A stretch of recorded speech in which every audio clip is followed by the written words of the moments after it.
This episode of The Construction Record is brought to you by the Greater Toronto Sewer and Water Main Contractors Association. Clean water, our goal, our future.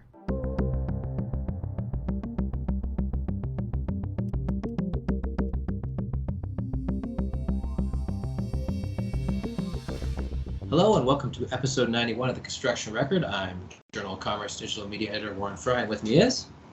I am Journal of Commerce staff writer Russell Hixson in my fabulous East Vancouver home studio. And I am Vince Versace, National Managing Editor of the Daily Commercial News and Journal of Commerce, coming to you from my basement in the GTA. Excellent. I'm on my 7th floor solarium / sauna in beautiful downtown Vancouver. Good for your health. It really is. So if you hear sirens or honking or idiocy, that's the outside world. That's downtown Vancouver for you. Mm-hmm. Anyway, remember exfoliate, Warren. You got to exfoliate. Yes, thank you. Breaking news as of right now, but not as of tomorrow when you'll hear this, is that the BC government has named a contractor for its Broadway subway line, and that contractor is the Broadway Subway Project Corporation, which is an Aconia or Asonia, I'm not sure how to say the name, Gela joint venture. Anyway, the reason I bring this up is because it's going to be a very contentious issue going forward, because it has a community benefits agreement, as most infrastructure that the BC government is behind is, and that ties in exactly with Russell's recent story about how the CBAs have been upheld by the BC Court of Appeal. Well, no. Okay, yes right. And no. So the really important point to make is that the merits of the arguments that either party has made has not been weighed by the courts at all. This is just a venue thing. So the BC Court of Appeals and the other courts have said this is not the appropriate place to hear this case, and they keep pushing for this to go to the Labor Relations Board. They don't want to hear the case. And so nobody has decided if this violates the Charter of Rights and Freedoms, which is what the ICBA and a coalition of kind of other groups, including the Progressive Contractors Association, CLAC Union, and some others, that's what they contend. That's their argument. But that argument has not been weighed by any judge yet. But it seems that all the courts are telling them you need to go to the Labor Relations Board. And so that's kind of where we're at. Sorry, go ahead. Having said that, the Labor Relations Board wouldn't decide if it's a human rights violation, which is why they wanted the BC Court of Appeal in the first place, right? I mean, I'm not extremely familiar with the Labor Relations Board, but they are more experts that deal with that specific area. That process would be a lot quicker than going through the courts, from what I've heard. It's a very streamlined process, and you'd get an answer, I think, a lot quicker. Okay. That's my understanding. But as far as like if they would have to change the kind of challenge that they're making, I'm not sure. But I know that the opponents of the CBA were very disappointed, and they feel like the government has been dragging its feet in this case, and they're very frustrated, and they're kind of I'm not even sure if they're going to go to the Labor Relations Board. They haven't announced exactly what they may very well may do that, but I talked to CLAC and I talked to the PCA and briefly the ICBA, and nobody has said decisively what they plan to do. So right now they're kind of regrouping, and of course the building trades is confident that the CBA is here to stay, is what they said. And I talked to Andrew Mercier, the head of the building trades, and he's confident that this has been already adjudicated in the courts before. It's been judged before, and the result was similar. And so he doesn't believe that the result is going to be really any different in BC. Yeah, that was the point I was going to ask you, Russ. Yeah, because there was a decision a couple months ago, right? Right. And so this upheld that decision. Yeah. So they tried to appeal it, and the court said, nope, you need to go to the Labor Relations Board. That's, So we're kind of at a crossroads here. I'm not sure what the opponents of the CBA are going to do. I think they're still kind of strategizing and figuring out what they do. But what they did say, especially the PCA, is they are committed to fighting this. How they're going to do that going forward, I'm not totally sure, but they seem committed to continue trying to get the CBA reversed. I was going to say, I don't know what route they have anymore. If the Court of Appeal says no, then I guess you do it in the Labor Relations Board. But yeah, we'll have to see. I don't know. Yeah, I don't know. And then I had kind of another law-related story out of Saskatchewan. This was kind of a shocker. I thought this wasn't going to I thought this was going to take a lot longer than it did. But the Saskatchewan Construction Association announced that the province was scrapping a exemption in their upcoming prompt payment legislation that would have exempted the residential building industry. They were very unhappy with that, and I talked to them many times about it, and they were really, really frustrated. And they said there's a lot of contractors and a lot of subcontractors and people in that sector that are really vulnerable, and if the law doesn't protect them, then that's really wrong, is what they said. Mm-hmm. But the government, I mean, he said to their credit, the government never stopped listening and always was weighing what they wanted to do. And I guess at a certain point, they convinced the Minister of Justice to scrap that exemption. Interesting. What was the experience in Ontario, Vince? Because you guys have been through this already. Exactly. And as we've known, like a lot of different jurisdictions in Canada and provinces have looked at the Ontario experience, because it took a couple of different tries for any type of prompt payment legislation to be enacted. Mm-hmm. And there were no special exemptions, Well, there's even more exemptions, by the way, that haven't been. I can get to that in a second once you finish, but there's more. No, I'm curious. Yeah, what are they? So when I chatted with the SCA, I chatted with Mark Cooper, who's the president of the SCA, and there's still other exemptions, like in the mining sector, architects and engineers, and a few other things, and they still don't necessarily agree with those exemptions either. Mark Cooper said, the prompt payment law should apply to everybody. It should apply to every site, every job. And there's still exemptions, and I'm not sure what their strategy is going forward to deal with that. We'll have to see. I think they're still kind of researching and figuring out exactly why some of those exemptions exist, if there might be a good reason for them. So yeah, I'm curious if Ontario has had a similar thing. And also, by the way, I tried to talk to the home building industry to figure out, exactly, why they were pushing for this exemption, or why they felt like it was a good idea. And they never have responded to me. I've never been able to get that side of it, which is kind of frustrating for me, because maybe there is a really good reason. I don't know. They never seem to respond to me. Well, maybe we got to go beyond that. Not that we work out our stories here on the podcast, but maybe we go to the National Home Building Association. Yeah, maybe. I mean, to get some perspective, and not the regional guys. Yeah. Because I'm curious. Yeah, curious too, because here with the Ontario experience, which, like I mentioned, had a couple different cracks at it. Mm-hmm. It took a while to get all the right players on either side of the issue singing from their respective hymn books. You know what I mean? Right. Like it took a while to get all the GCs, whether they were ICI or residential, to kind of be together on how they're going to represent their issues around prompt payment. Same thing with the subs, right? It took a little while to get everybody's voice kind of heard.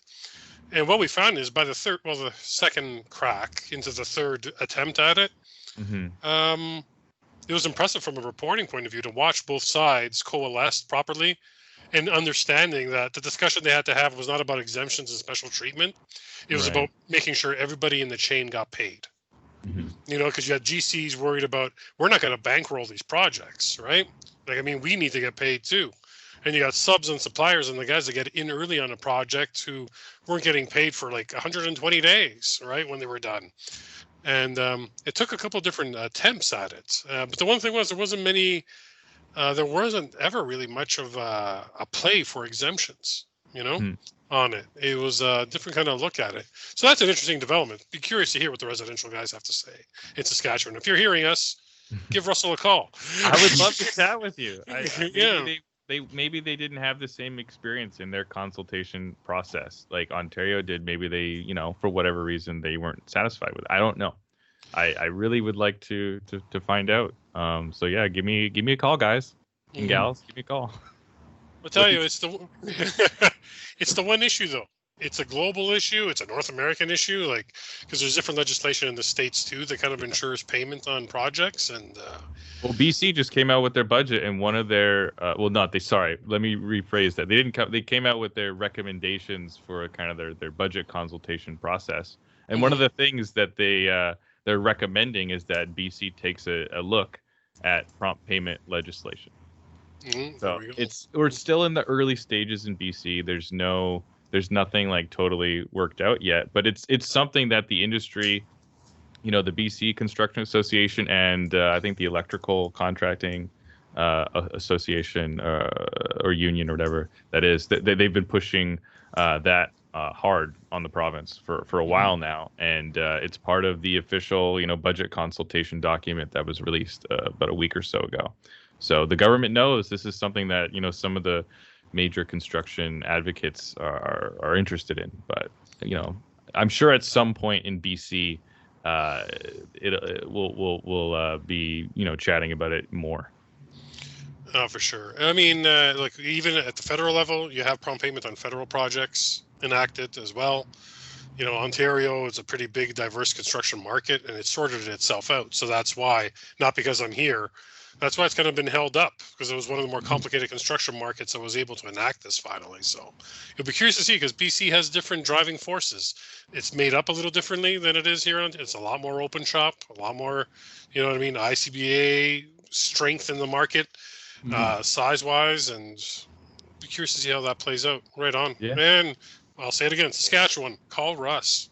Give me a call, guys. Saskatchewan home builders. Give him a call. Give us some perspective. Russell is standing by, waiting for your calls. Yes, By his princess phone. All right. So what's going on in Ontario, Vince? Ontario, with us, recently we had an announcement of $37 million by the province to help with apprenticeships and projects, like apprenticeships on projects. 37 million, sure, it's going to help a lot of people. Probably it needs a lot more. How those dollars are going to be used, how they're going to help with apprenticeships and help with skills training, we're still digging in a bit more to get more details on that. As I mentioned in the past podcast as well, this industry here in Ontario, they're making still a lot of submissions and talking to the province around worries around the second wave, and not even just the health worries, as some of them are still trying to make themselves whole based on the shutdown that happened earlier this year when the pandemic took root. So they're worried about, here we go, if a second wave comes, we've barely recovered from that first one. We have some of that at play, but also it ties into, and I guess I'm working a segue here, but not really. It's one of the bigger announcements is around e-permitting. When the pandemic started and a lot more people became home-based, one of the smaller threads that we saw building here in Ontario, because there had been some mobilization earlier in the year around the industry advocating for municipalities to take on more e-permitting services to help kind of speed up efficiencies around project applications, projects being approved or denied, just to increase efficiencies because the technology is there.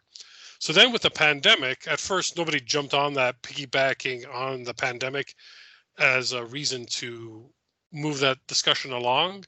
But here we are as of July and August. There is a lot more momentum around the e-permitting advocacy within the industry here in Ontario with municipalities. All right, so we have here the Ontario Building Owners Association, OBOA, just announced that they selected a provider for e-permitting. So that's a big deal. That's Ontario Building Owners, like that association, building owners. That's a big deal there. And we have a new group that had been established here in Ontario just recently called One Ontario. And one of their planks, beyond just kind of using better technology and bringing efficiencies to the construction process by using things like BIM, one of their other things was e-permitting. And they're looking to announce their e-permitting provider as well. And they are pretty mobilized on these e-permitting they're really the originators of it as far as their contact with the DCN to push it out through media, construction media. Some of the stakeholders in One Ontario were the ones that came to us much earlier this year around the subject. So that's kind of a big deal that way, because it's like, how's that going to, our municipalities going to play ball? The industry's trying to lead them by the nose in a way. Like, look, make this investment. You'll find efficiencies on your own end too. We'll see how it plays out. Obviously, it's a story we're following. And Russ, I'm curious because I'm thinking about some of the proponents in One Ontario with BIM. Yes.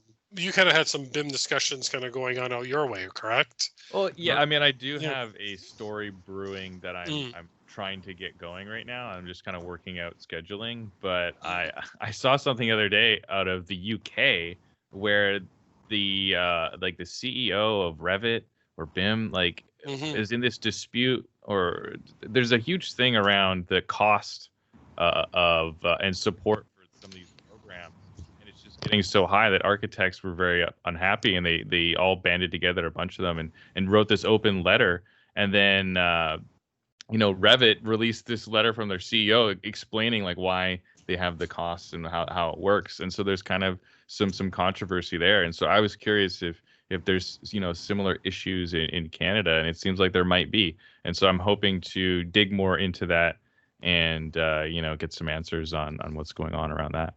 No, well, that's pretty cool. It gets me thinking, because we've been talking still about innovation, and BIM's been around for a while, right? But now to see that kind of nuanced argument around BIM, that hey, you're pricing yourself out of being relevant. You know what I mean? In some markets, it's an interesting threat. Right. Because, it's so, and that e-permitting kind of ties into some of that argument around that as well. And I'm realizing now, because we're in an industry full of acronyms, before they called in, OBOA, my mistake. It's the Ontario Building Officials Association. My mouth started running quicker than Put your phone down, guys. Yes, we got it. We got to keep the thing about Saskatchewan. Don't be flooding the lines to tell me I screwed up the acronym. Yeah. Our phone line is lighting up. The whole thing about Revit and such reminds me of the 80s and 90s with computers, and even, and this is very esoteric, with video editing programming, where there's always one guy who's the main dude, and he can charge whatever he wants and does, and then eventually somebody comes along and just quote unquote disrupts it, and that sounds like what's going to happen in that situation as well at some point.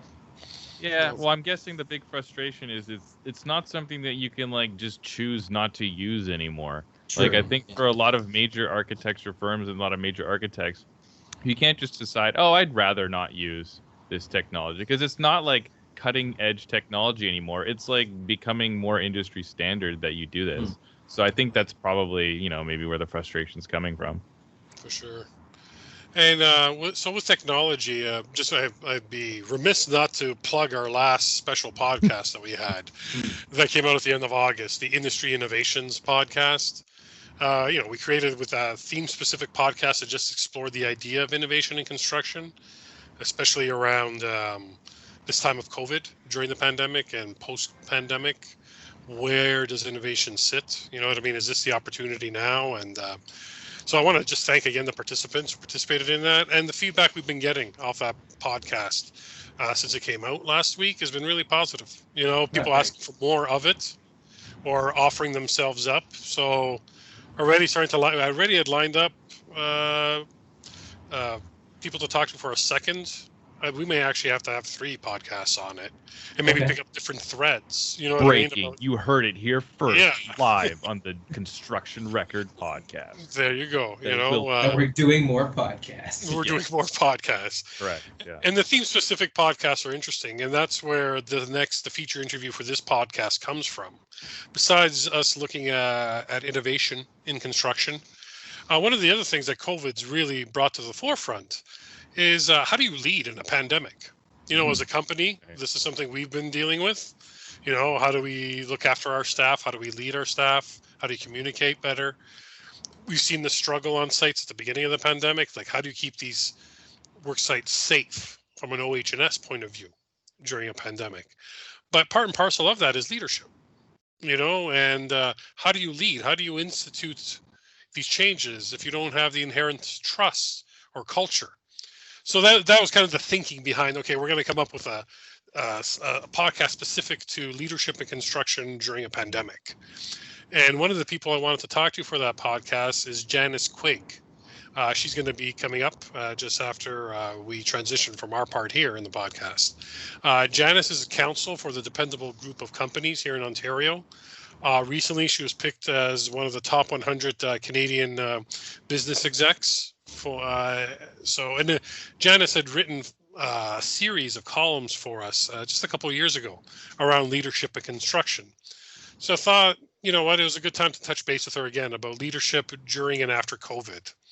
And she's a big proponent of this model that she created called LEAD.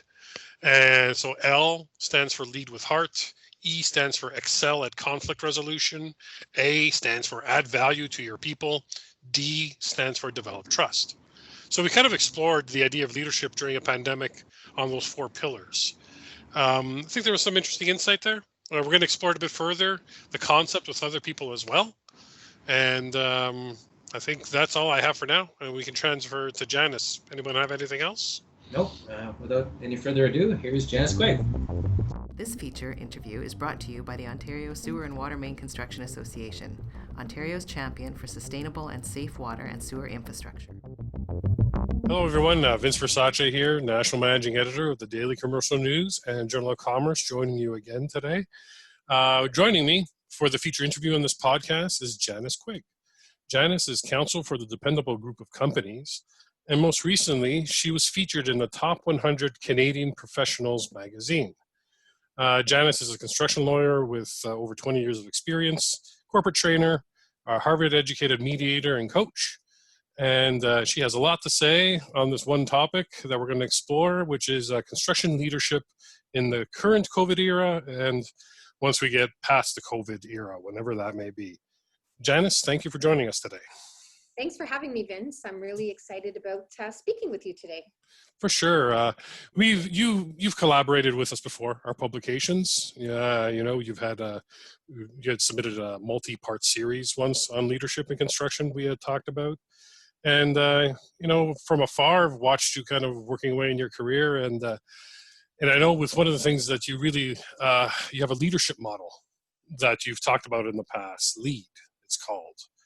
And why don't we tell the listeners a bit more about LEAD and how that possibly could have applied to leadership during the COVID era? Sure. So I did write a series of articles for the Daily Commercial News. And so that was a 5-part series, and I created the model LEAD. It's an acronym for what I think embodies important principles of leadership. So it stands for L, lead with heart. E is excel at conflict resolution. A is add value to your people, and D is develop trust. And I think these principles have become even more important in a COVID era and post-COVID era. Now, with your company that you're with, maybe obviously not divulging any private details, but has there been that grappling kind of, okay, what do we do now? How do we lead our people, communicate with our people during this time? Sure. So when the pandemic first became known, we weren't quite sure. I think with a lot of people, when it started in the other countries, I think in Canada, we weren't quite sure, how it was going to hit, how hard it might hit, etc. So people were, I think, in a wait and see pattern at first. So we weren't quite sure if it would affect our projects. Then it did hit Canada, and some of our projects were closed down, but because we had some essential projects going, those remained open. So we were left grappling with how to manage these projects and balance the delicate balance between the safety of our employees and meeting our obligations on these projects. So I guess, is that how you, for yourself, kind of you lead with the heart? Is that you start to kind of explore that plank with your company during this time, or? Yeah.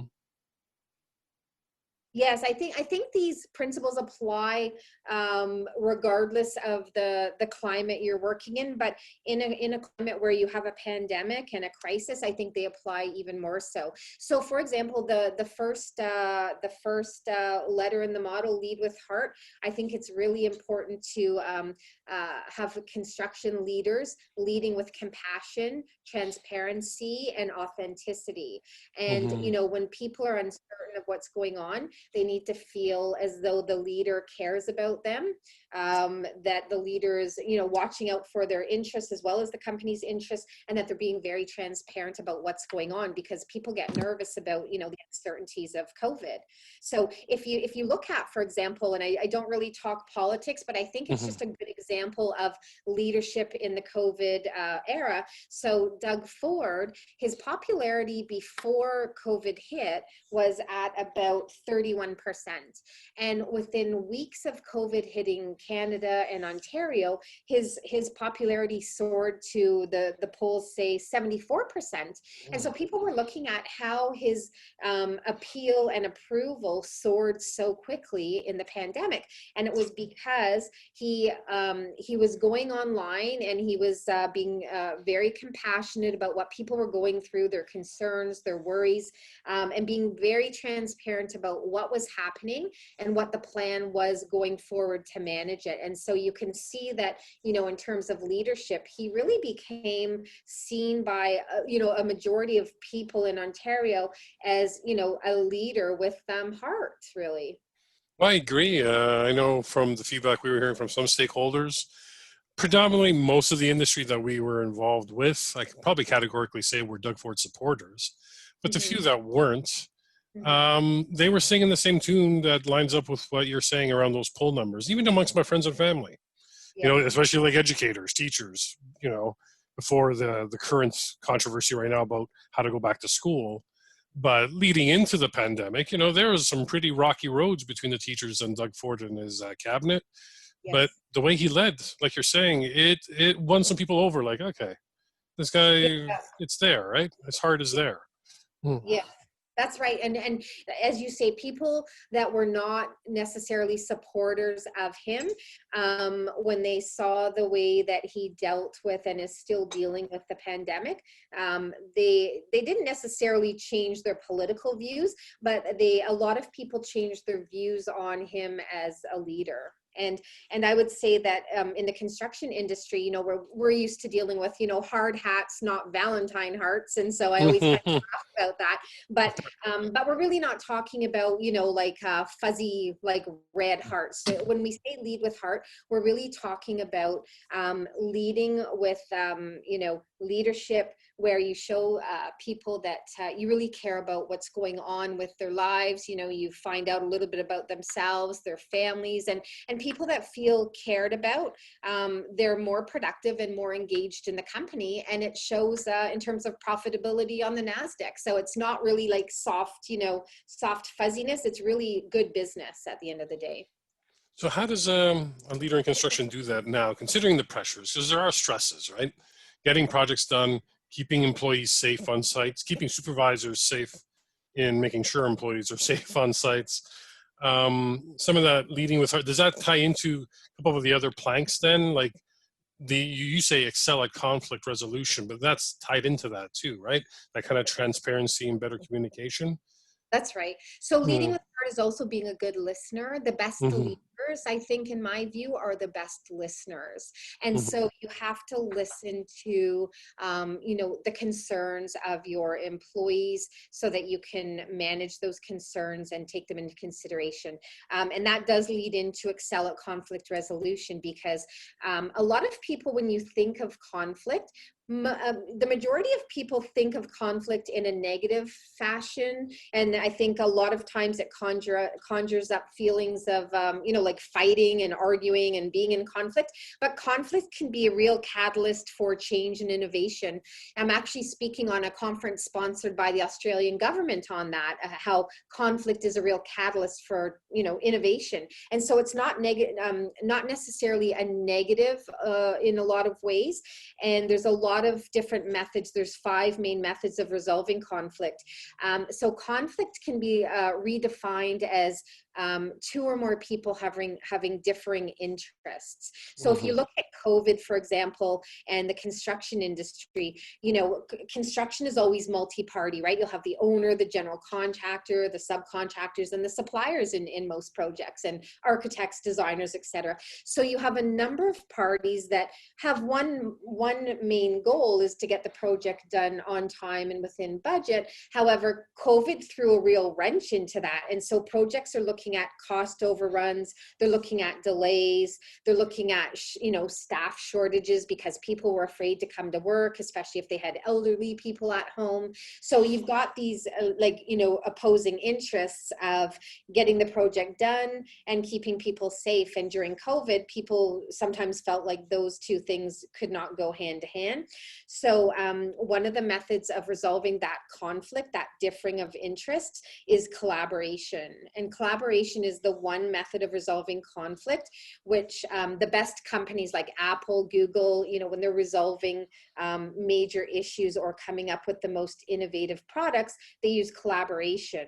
And so I would recommend, using collaboration. And we have seen a lot of that in the industry, trying to work together and, share some of the cost overruns, the losses, the issues, and collaborate on how everybody can kind of come out of projects as a win-win. Sure. I can see that as well, that kind of tying into your next plank in your model. When you collaborate, I think about it from a publishing point of view, a journalism point of view. There are times, I think back to when I was a writer before my time at the Daily Commercial News, where I had the most conflict I had with the editors that I had above me, produced some of the best works of my award-winning work, was through that kind of us trying to meander through the conflict, and sort ourselves out on why we were conflicting so much on that feature series or that column. And I look at it like it adds value when I think about my team now, between the Daily Commercial News, the Journal of Commerce, and our podcast team. Through that collaboration, I've been able to see like our staff feel valued, right? Because their opinion is valued, what they think is valued. Yes, Right? yeah, I love that, because I've always been of the view that, the more people that look at an issue and have input, the better it is, right? So when you go and you have an issue, or you're creating a piece, a journalistic piece, like you want to have optimal results and get the best product, in my humble opinion. You want everybody in that room to feel valued and to feel free to speak up. Corporation, there's a lot of companies where you'll have a meeting and people attend the meeting, but they're afraid to speak up against the leader because they don't want to challenge the leader's ideas or, viewpoints. It's really just sort of, like, here's my idea, and then wanting people to agree with it. But you don't necessarily get the best result that way. And that's why companies that are super successful, like Amazon and Google, etc., they are very big on collaboration, and they actually expect people to come to the table with ideas. And they, still people are sometimes reluctant to, come up with ideas. And some companies are actually making it an obligation to sort of, like provide your opinion, which I think is good, because then it, helps people get rid of that reluctance to speak up and maybe challenge the so-called leader's, idea or position. And what it does is it uncovers, blind spots from the leader and from other people, because everybody has blind spots. So the more people that, converge and talk about a topic, you're more liable to uncover blind spots or ideas that you might not have thought about, or I might not have thought about. And I guess in the COVID context for construction, there's a lot of unknown, as you've talked about and I've talked about. So it is important. This is my pie in the sky stuff, but I'm asking you, I guess it would be important to get as much value from your people and opinion as possible, right? Because the blind spots are tremendous, even for a leader during this time.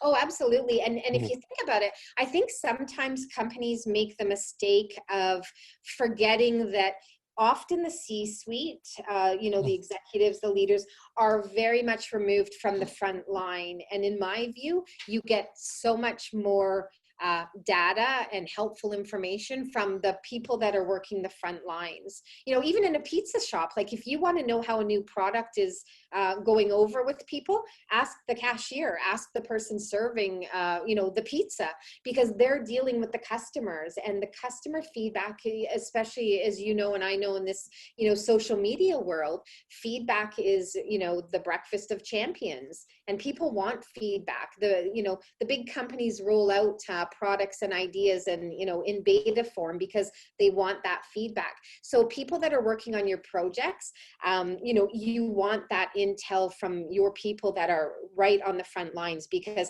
often people in head office don't really know what's going on all the time, you know, on the projects. And so you really want to have that connection between, you know, all members of your team. And I guess that kind of points us to the last plank in your model, the develop trust. How do you recommend people in construction develop trust to kind of get a bit more of that transparency and collaboration and communication and value built? Yeah, that's the last principle. I think sometimes it's the most important, because in my view, if you don't have trust in a relationship, you really don't have a relationship. So it's very important to develop trust. And in the COVID era, it's become, you know, increasingly important, because you're having a lot of employees working from home, for example. And there's always the debates going on about whether people are more productive at home or at work. And, you know, sometimes leaders worry about having people working where they can't sort of keep an eye on them, but that goes back to, you know, developing trust. So, you know, you have to take steps to develop trust between your people. And if you don't do that, then, you know, it's really difficult to manage, you know, crisis situations like this, where you can't keep tabs, so to speak, on everybody. And you have to trust that everybody has, you know, the company's best interest at heart.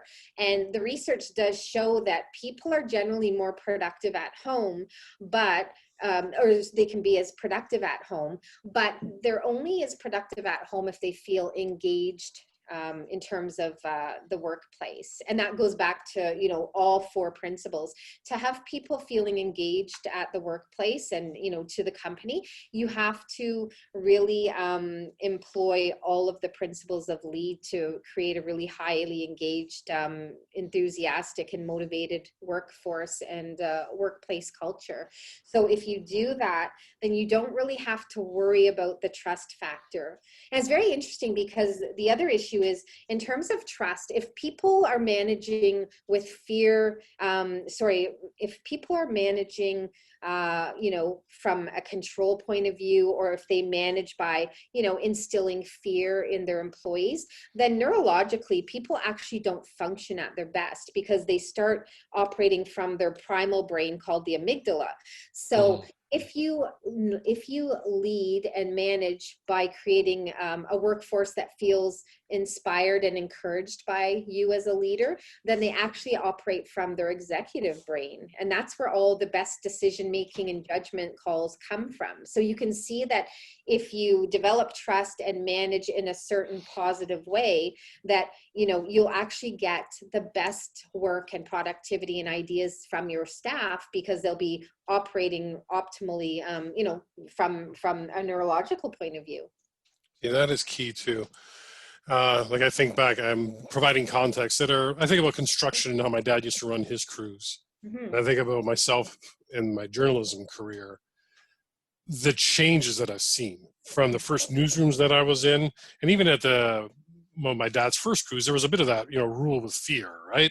the iron fist and the velvet glove kind of approach, you know, and but that's changed over a couple of decades. You know, I think construction crews maybe will tell us a little different. You know what I mean? The subs and the GCs, we see it from a news point of view, how contentious this industry can be.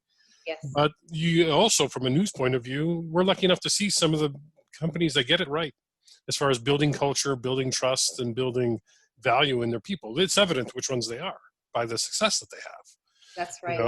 You know, so you must be, do you find yourself when people ask for you to come to speak or to learn, what do they come to Janice Quigg for? Well, most often than not, when they want to know about leadership, what's the problem that gets posed to you most often? I think the main concern, especially in this age, is developing a corporate culture where people are, excited and happy to come to work, and they are fully engaged. Because in terms of conflict resolution, for example, I talk a lot about hidden conflict, and often in companies people don't talk about conflict, and there's a huge cost to that, because if you have high turnover in your corporation, then it's a cost to have to continuously advertise for the position, hire someone, train someone, and then if they leave shortly thereafter, you're back at it again, and it's a huge cost to corporations.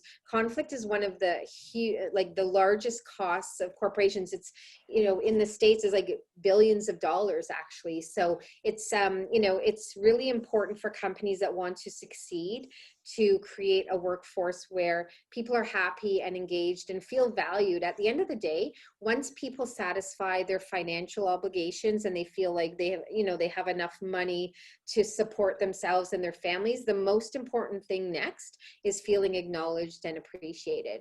And those things I always say are not hard to do. Like, how long does it take to send a quick email saying, "Hey Vince, you did a great job today. Thanks for staying late last night to ensure that article was ready to go, to press today." Like, it really doesn't take a lot of time, but the results are huge. Like, people really feel valued by just taking that little bit of time to acknowledge and appreciate them, and it goes a long way. It's it's that old saying that it's the little things that matter the most. For sure. All right. Well, I think we're pretty good there. Is there anything, the last thing you wanted to share with the industry as far as advice, as we kind of still are mired in this pandemic? I think I would just say I'm very proud to be a part of the construction industry. I think sometimes, in the press, like, the industry gets seen as, an industry where it is like a rougher industry, or it's not maybe, like attractive for the younger people. But I think it really doesn't get do justice in the media and out there, and I think that it's a great industry, and there's a lot of opportunities for people. And I think as we move through COVID, I think a lot of good things have come out of it. Like, people have been really, I think, compassionate and caring towards others, and I think we just need to sort of keep that trend going. For sure. I agree. And if anyone wants to find that series that Janice wrote for the Daily Commercial News, you could easily find it on our website by just entering Janice's name in the search bar, or just reach out to editor@dailycommercialnews.com, and I'll help connect you with those pieces. Is there any other contact info if people want to reach you, Janice, for like any type of advice, or a speaking engagement or anything like that? Should they just reach out to you via LinkedIn, or what kind of contact info can you share with us? Yep, they can just reach out at LinkedIn, or they can just send me an email, janice@janicequigg.com. Okay, perfect. All right. So, and with that, I thank you very much for your time today, and we'll leave it there. Thank you, Janice. Thank you very much, Vince. It was a pleasure. Pleasure.